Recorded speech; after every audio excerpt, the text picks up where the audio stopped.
What is different between networking models, like what is different between client server model and peer to peer model.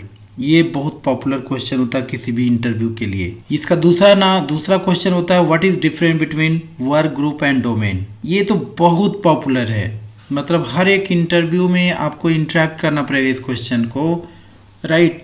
You have to face this question what is different between work group and domain. तो आपको work group and domain के बारे में मालूम होना चाहिए।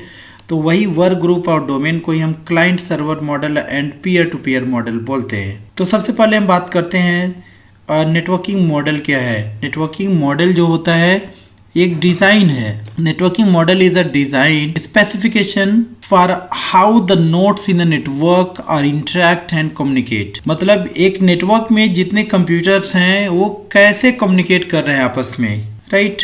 कैसे किस तरह का कम्युनिकेशन हो रहा है, क्या परमिशन हो रहा है, किस तरह से कम्युनिकेशन हो रहा है, इसी को हम नेटवर्किंग मॉडल बोलते हैं। तो बेसिकली 3 मॉडल में इनको डिवाइड किया गया है, एक सेंट्रलाइज हायरार्किकल मॉडल, एक क्लाइंट सर्वर मॉडल एंड एक पीयर टू पीयर मॉडल। तो ये तीनों मॉडल कैसे काम करते हैं इनके बारे में हम लोग देखते हैं। सबसे पहले हम बात करते हैं सेंट्रलाइज हायरार्किकल नेटवर्क मॉडल। इस मॉडल में एक सेंट्रलाइज सर्वर रहेगा, सेंट्रलाइज, और यहीं पे सेंट्रलाइज प्रिंटर हो गया, और भी जो भी यहाँ पे जैसे स्टोरेज हो गया, आप यहाँ देख सकते हैं हार्ड डिस्क ड्राइव है। ये सेंट्रलाइज, यहाँ पर सेंट्रलाइज ये है, सेंट्रलाइज रिसोर्सेस हैं। इस केस में क्या होगा, ये सभी क्लाइंट, सभी मशीन्स हैं जो इनको हम वर्क स्टेशन बोल सकते हैं, ये लोगों के पास कोई रिसोर्सेस नहीं है। सब लोग totally dependent on this centralise network. ये लोग इसी के ऊपर डिपेंड है। अगर ये बंद हो जाता है तो ये ऑटोमेटिक बंद हो जाएगा, ये किसी काम का नहीं है। जब हम इसको ऑन करेंगे तभी इनको ये बूट होगा, तभी इसमें काम होगा। एक एग्जांपल के लिए अगर हम बात करें, इसको हम थिन क्लाइंट के नाम से जानते हैं, और अगर आप गूगल करोगे तो वहाँ पे एन कंप्यूटिंग करो, आपको समझ में आएगा। सेम लाइक वही प्रोसीजर है। एन कंप्यूटिंग में क्या होता है, एक हमारा सर्वर टाइप में मशीन रहता है। आप सर्वर एग्जैक्ट सर्वर नहीं है, आप किसी भी मशीन को आप एज अ सर्वर बना सकते हो। और यहाँ से मॉनिटर करने के लिए ये क्या रहेगा, एक नेटवर्क हमारे पास रहेगा, राइट। उसी नेटवर्क से ये कनेक्ट रहेगा, और यहाँ से कई सारे मॉनिटर, केवल मॉनिटर और उनके साथ कीबोर्ड माउस हम लगा देते हैं। और यहाँ पे लगाते हैं, इस मॉनिटर के बैक साइड हम लगाते हैं एन कंप्यूटिंग डिवाइस, जिसके अंदर एक एनआईसी पोर्ट रहेगा, और कीबोर्ड और माउस, ये सभी हम इसमें कनेक्टिविटी दे सकते हैं। तो इसमें आप देखेंगे यहाँ पे एक एन कंप्यूटिंग डिवाइस रहेगा, जिसमें बीजे पोर्ट रहेगा, नेटवर्क इंटरफेस कार्ड रहेगा, और कीबोर्ड माउस कनेक्ट रहेगा। तो इस केस में क्या होगा, इस नेटवर्क डिवाइस से कनेक्ट हो जाएगा, मॉनिटर भी इसमें कनेक्ट हो जाएगा, राइट। अब इसमें क्या होगा, इनके पास कोई भी रिसोर्सेस नहीं है। जब सर्वर ये ऑन होगा तभी ये इनिशियलाइज होगा, और जो जो एप्लीकेशन हम इसमें इंस्टॉल करेंगे वही एप्लीकेशन यहाँ पे आप काम कर पाएंगे, राइट। इसके पास ना तो कोई स्टोरेज रहेगा और ना ही कोई ऑपरेटिंग सिस्टम है, केवल बूटिंग प्रोसेस रहेगा, और जैसे ये बूट करेगा इससे कनेक्ट हो जाएगा इस नेटवर्क से। तो ये इस तरह के नेटवर्क को हम सेंट्रलाइज नेटवर्क बोलते हैं, right. In this network a central host computer control all the network communication, data processing and storage, right। सब कुछ यहाँ देख सकते हैं, hard disk drive, right, printer, और सब कुछ जो है सेंट्रलाइज है यहाँ पर, राइट। तो इस तरह के नेटवर्क को हम क्या बोलते हैं, सेंट्रलाइज या हायरार्किकल नेटवर्क बोलते हैं। तो ये बहुत ज़्यादा हर बड़ी बड़ी कंपनीज में तो नहीं यूज़ होता है, बट यूज़ होता है, ठीक है। आप छोटे लेवल पे इस टेक्नोलॉजी को यूज़ कर सकते हैं।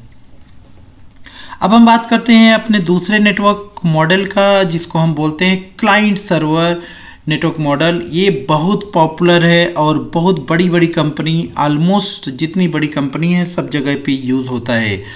यहाँ पे इस तरह के नेटवर्क में एक सर्वर मैंडेटरी है, एक सर्वर रहेगा, और ये तरह का नेटवर्क में ये जितने हैं सभी को हम क्लाइंट बोलते हैं, सर्वर और क्लाइंट, इसीलिए इनको बोलते हैं क्लाइंट सर्वर आर्किटेक्ट, ओके, या क्लाइंट सर्वर मॉडल बोलते हैं। और यहाँ पर क्या होता है, ये जो सर्वर है ये कंट्रोल करेगा सारे क्लाइंट को और प्लस सर्विसेज प्रोवाइड करेगा, राइट। और यही अंतर होता है हमारे सेंट्रलाइज में। सेंट्रलाइज और हायरार्किकल मॉडल में सर्विसेज प्रोवाइड नहीं करेगा, केवल कंट्रोलिंग करेगा, राइट। यहाँ पे ये सर्विसेज प्रोवाइड करेगा। In this network server provide services to the clients and access to share resources such as files, printers, hardware, etc. In this network, at least one server providing authentication services. Okay? तो authentication मतलब क्या है? जब ये client machine login करेगा तो ये क्या होगा? ऑथेंटिकेट करेगा, मतलब पासवर्ड, यूज़र एंड पासवर्ड किससे मांगेगा? सर्वर, क्योंकि इनके पास, ये क्लाइंट मशीन के पास कुछ भी नहीं है। जैसे कंप्यूटर ऑन करेगा मांगेगा user and password. User and password कहाँ स्टोर रहेगा? इस सर्वर में स्टोर रहेगा। सर्वर के अंदर एक डायरेक्टरी सर्विसेज होता है जिसको हम सेंट्रलाइज डेटाबेस बोलते हैं, जिसका नाम होता है एक्टिव डायरेक्टरी डोमेन सर्विसेज। तो ये सेंट्रलाइज डेटाबेस रहता है, तो उसी में यूज़र, पासवर्ड एंड सभी इंफॉर्मेशन स्टोर रहता है। तो जैसे क्लाइंट क्या करता है, लॉगिन करेगा, यहाँ पे मांगेगा यूज़र एंड पासवर्ड, तो ये क्या करेगा? ऑथेंटिकेट करेगा, इसे यूज़र एंड पासवर्ड मांगेगा तो ये प्रोवाइड करेगा, तब जाके ये लॉगिन होता है, राइट। तो अगर हम बात करेंगे इस तरह के नेटवर्क में, आप बोल सकते हैं इसको logically grouping all the computers in centralise network is called client server network, right. ये सभी जितने कंप्यूटर्स हैं ये लॉजिकली ग्रुपिंग है किसके? इस सेंट्रलाइज नेटवर्क से। एक सेंट्रल नेटवर्क है जो सारी रिसोर्सेज कहाँ से हैंडल किया जा रहा है? इस सर्वर से हैंडल किया जा रहा है, यहाँ से कंट्रोलिंग की जा रही है। तो इसीलिए इसको क्लाइंट और सर्वर मॉडल बोलते हैं। तो जितनी बड़ी ऑर्गेनाइजेशन होती हैं वहाँ पे यही क्लाइंट सर्वर आर्किटेक्ट हम लोग यूज़ करते हैं। ये इसके लिए क्या आपको करना रहेगा? इस मॉडल को इस्टेब्लिश करने के लिए आपके पास एक सर्वर मैंडेटरी है और ये सभी कंप्यूटर एक ही नेटवर्क में होने चाहिए।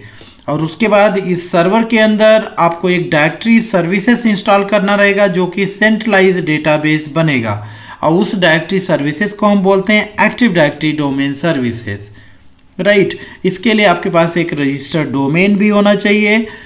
उसके बाद ये जितने क्लाइंट मशीन है ये लॉगिन करेंगे तो उनका यूज़र आईडी, पासवर्ड यहाँ पर स्टोर रहेगा जो कि अलग अलग कंप्यूटर में लॉगिन हो सकता है।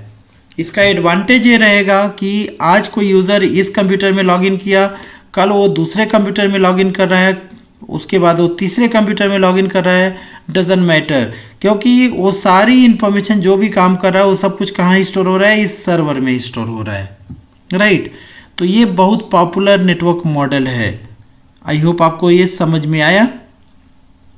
और अब हम बात करते हैं अपने तीसरे नेटवर्क मॉडल के लिए जिसको हम peer to peer network model बोलते हैं। और इस तरह के नेटवर्क में क्या होता है? In this network resources sharing, processing and communication control are decentralised network. Decentralise है, that means all clients are equal in providing and sharing resources। मतलब क्या है? इसमें जितने कंप्यूटर यहाँ पे लगे सबका अपना खुद का यूज़र, सबका अपना पासवर्ड है, ये किसी के ऊपर डिपेंड नहीं है, राइट। और ये क्या होगा? यहाँ पे कोई डेटा आप शेयर करते हैं उसको ये भी एक्सेस कर सकते हैं, ये भी सब एक दूसरे के इक्वलिटी है, राइट।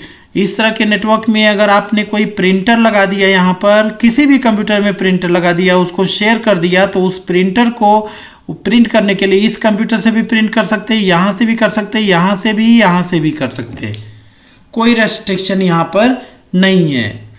तो इसीलिए इसको हम क्या बोलते हैं? डिसेंट्रलाइज नेटवर्क बोलते हैं। बस एक वर्ड आपको याद रखना है, जो क्लाइंट सर्वर नेटवर्क होता है वो सेंट्रलाइज नेटवर्क होता है और पीयर टू पीयर नेटवर्क जो होता है वो डिसेंट्रलाइज नेटवर्क होता है। यहाँ पे कोई सिक्योरिटी बाउंड्री नहीं है, कोई बाउंडेशन नहीं है, सब अपने अपने मालिक हैं, राइट। तो इसीलिए हम इसको बोलते हैं, अगर इसका डेफिनेशन आपको देना रहेगा, logically grouping all computers in a network are decentralise is called peer to peer network और वर्क ग्रुप नेटवर्क। इसका दूसरा नाम क्या है? वर्क ग्रुप नेटवर्क भी कहते हैं इसे हम, राइट। तो अगर हम पेन ड्राइव लगा रहे हैं किसी कंप्यूटर में, इसमें पेन ड्राइव लगाए, उसको शेयर कर दिया, तो आप यहाँ से भी कर सकते हैं एक्सेस, यहाँ से भी आप उस पेन ड्राइव से कोई भी एप्लीकेशन इंस्टॉल कर सकते हैं, या मूवी आप यहाँ भी देख सकते हैं, यहाँ भी कुछ भी कर सकते हैं, राइट। तो इसको हम क्या बोलते हैं? Peer to peer network model बोलते हैं। कोई रेस्ट्रिक्शन इसके अंदर नहीं होता है, राइट। तो गाइस आई होप आपको समझ में आया। मैंने 3 मॉडल बताया आपको नेटवर्किंग, 3 मॉडल कौन कौन? एक होता है सेंट्रलाइज्ड नेटवर्क मॉडल, जिसको हायरार्किकल मॉडल भी बोलते हैं। दूसरा है क्लाइंट सर्वर मॉडल, और तीसरा है और सबसे पॉपुलर है क्या? Peer to peer network model, जिसको हम वर्क ग्रुप मॉडल भी बोलते हैं। इसके अंदर कोई सर्वर की जरूरत नहीं है, किसी डायरेक्टरी सेंट्रलाइज्ड डेटाबेस की जरूरत नहीं, क्योंकि सब अपने अपने यूजर सभी कंप्यूटर के पास हैं, राइट। जब लॉगिन करेगा तो फिर अपना प्रोफाइल वो करेगा और अपना काम कर सकेगा। बट क्लाइंट सर्वर आर्किटेक्ट में सब कुछ डिपेंड करेगा सर्वर के ऊपर, या सेंट्रलाइज नेटवर्क के ऊपर भी। सेंट्रलाइज नेटवर्क में भी सब कुछ डिपेंड करता है सेंट्रलाइज रिसोर्सेस के ऊपर। But peer to peer model में सब लोग स्टैंड अलोन है। जैसे एग्जांपल के लिए अगर साइबर कैफे पे आप जाते हैं, वहाँ पे 10-15 कंप्यूटर लगा हुआ किसी साइबर कैफे में, और आप प्रिंट करना चाहते कुछ भी, तो कहेगा प्रिंट कर लो। प्रिंटर एक ही कंप्यूटर में कहीं लगा रहेगा और कहीं से भी आप प्रिंट कर सकते, क्योंकि वो शेयर किया गया है प्रिंटर को, तो वो कोई भी एक्सेस कर सकता है उस पर्टिकुलर नेटवर्क के अंदर, राइट। तो इस तरह के नेटवर्क को हम क्या बोलते हैं? पीयर टू पीयर नेटवर्क बोलते हैं, या तो वर्क ग्रुप नेटवर्क बोलते हैं। इंटरव्यू के रिलेटेड क्वेश्चन मैं इसमें बताता हूं आपको। पहला क्वेश्चन इसमें पूछा जाता है व्हाट इज नेटवर्किंग मॉडल। तो आप बता सकते हैं देयर आर 3 मॉडल, कौन कौन? Client server, peer to peer model, client server model and hierarchical and centralise model, right. ये नेटवर्किंग मॉडल हो गए, सबके बारे में मैंने बता दिया आपको। दूसरा क्वेश्चन इसमें रेज होता है what is difference between work group and domain. तीसरा क्वेश्चन इसमें रेज होता है what is difference between peer to peer network and client server network. तो इस तरह से इसमें क्वेश्चन पूछे जाते हैं।